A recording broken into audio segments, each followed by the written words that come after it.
हम दूसरे के सहारे पर कब तक जिएंगे? हम उसके बल पर जिए।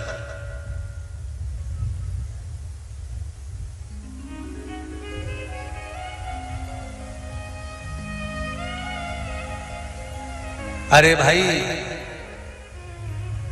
मेरे राम जी महाराज ने भी पूरा कर्म कर लिया, पूरा की पूरा कार्य कर लिया, तो भी राम जी महाराज जान गए कि समुद्र से भी कहकर देख लिया, हाथ जोड़ लिया, पांव पड़ लिया, सबसे विनती कर ली, पर कोई रिजल्ट सामने नहीं आया। तब राम जी ने पार्थिव शिवलिंग का निर्माण करा, बालू रेत का शिवलिंग बनाया, पूजन करी। शंकर भगवान ने बुद्धि दी, और बुद्धि किसको मिली? नल और नील को प्राप्त हुई थी। वो बुद्धि का एक स्मरण सामने प्रकट कर दिया। समुद्र देव ने आकर कह दिया, आपके साथ में ये जो नल नील रह रहे हैं, इनको श्राप लगा है कि ये कोई भी वस्तु पानी में फेंकेंगे वो तैर जाएगी। कभी कभी श्राप भी उत्तम फल दे जाता है। ये नल नील इतने उपद्रवी थे, छोटे छोटे दोनों।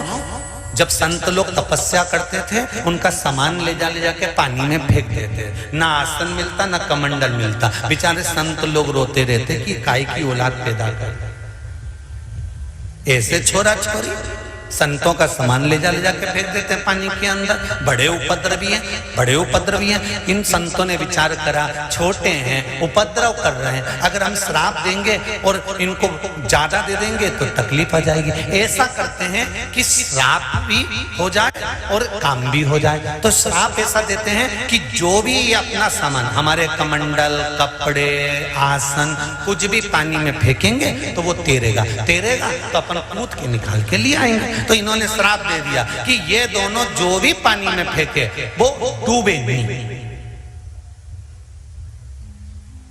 अब उनके उपद्रव करे हुए बचपन के श्राप को समुद्र देव ने याद दिला दिया कि नल नील कोई पत्थर को फेंकेंगे तो वो तैरेगा।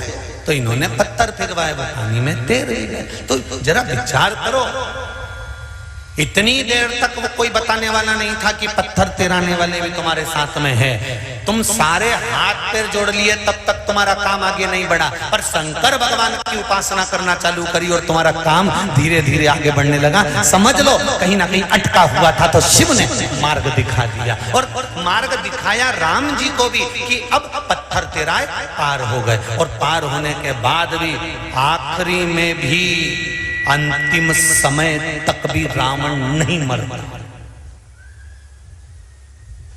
तब हनुमान जी एकांत में गए। शंकर भगवान के अवतार हैं श्री हनुमान जी महाराज।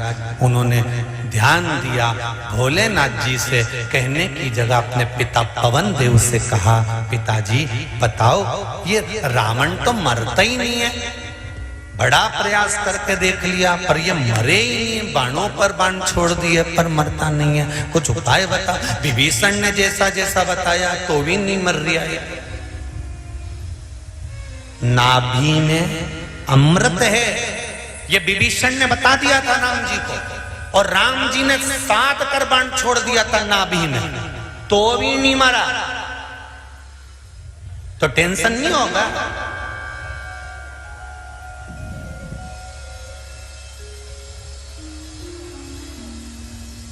अब क्या करा जाए?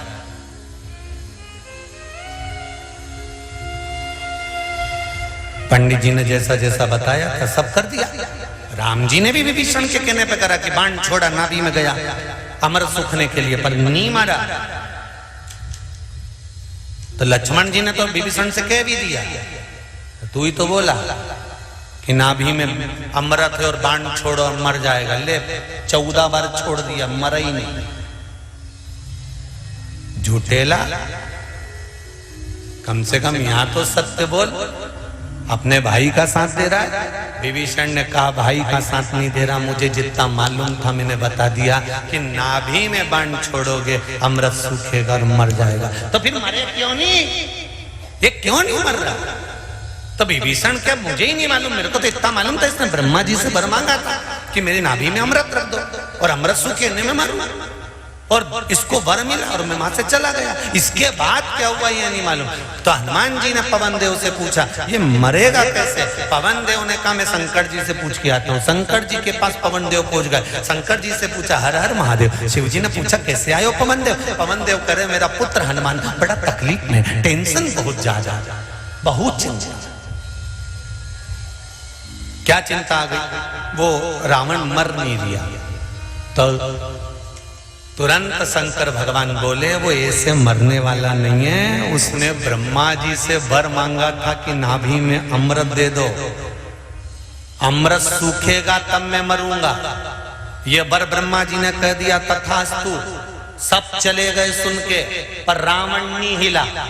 रावण कहने लगा नाभि में अमृत तुमने दिया है और आप कह रहे हो कि बाण से वो अमृत सूखेगा और तू मरेगा, तो जो बाण मेरी नाभि को लगेगा वो बाण भी मुझे ही देगा। तो रावण के पास में वो बाण रखा हुआ है जो रावण की नाभि में लगेगा तब रावण मरेगा। पवन देव से कहा वो बाण रावण ने मंदोदरी को दे दिया था। मंदोदरी ने कहा छुपा के रखा भी है, तुम्हारे पुत्र जाने और तुम जानो। पवन देव ने हनुमान जी से कह दिया कि लंका में वो बाण रखा हुआ है जो रावण की नाभि में लगेगा। 14 बाण छोड़ दिए तो भी नहीं मरा रावण, नाभि का अमृत नहीं सूखा। जाओ। हनुमान जी महाराज साधु का वेश कर गए, लंका में प्रवेश कर गए। सबका हाथ देखने लगे, मंदोदरी का भी हाथ देख दिया। मंदोदरी का, मंदोदरी को सूचना मिली कि पंडित जी आए हैं। मंदोदरी ने पूछा ब्राह्मण देवता बताओ मेरे भाग्य में क्या लिखा है? इतने में तो हनुमान जी बोल दिए तेरे भाग्य में लिखा है कि तेरा पति ऐसे नहीं मर सकता। मंदोदरी बोली बोल तो बिल्कुल पक्का। तो हनुमान जी बोले जब तक तू है तब तक तेरा पति नहीं मरेगा। कि महाराज बिल्कुल पक्का। हनुमान जी बोले रावण ने तुझे ऐसी चीज लाके दे दी थी कि वो रावण की नाभि में लगेगी तभी रावण मरेगा। बिल्कुल महाराज बिल्कुल पक्का।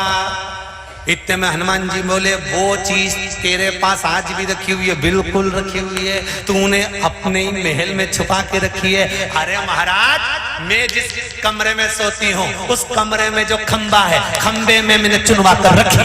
हनुमान जी ने कहा हो गया, हो गया।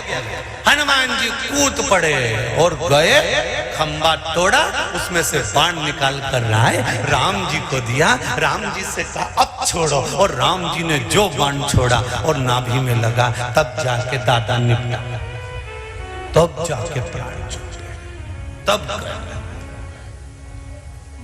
अब प्राण छूट गए। तो हनुमान जी से पूछा राम जी ने कि तुझे किसने बताया था? हनुमान जी बोले मेरे पिताजी ने। पिताजी को किसने बताया था? देव अधिदेव महादेव ने। अब जरा विचार करिए कि रावण भी मरा तो मेरे शंकर सामने थे। ये निश्चित है कि शिव बिना पत्ता नहीं हिल सकता, ये बिल्कुल निश्चितता है। 33 कोटि देव भी जब हार जाते हैं तब अंत में देव अधिदेव महादेव के पास पहुंचकर कहते हैं अब आप संभाल लीजिए, अब आप संभाल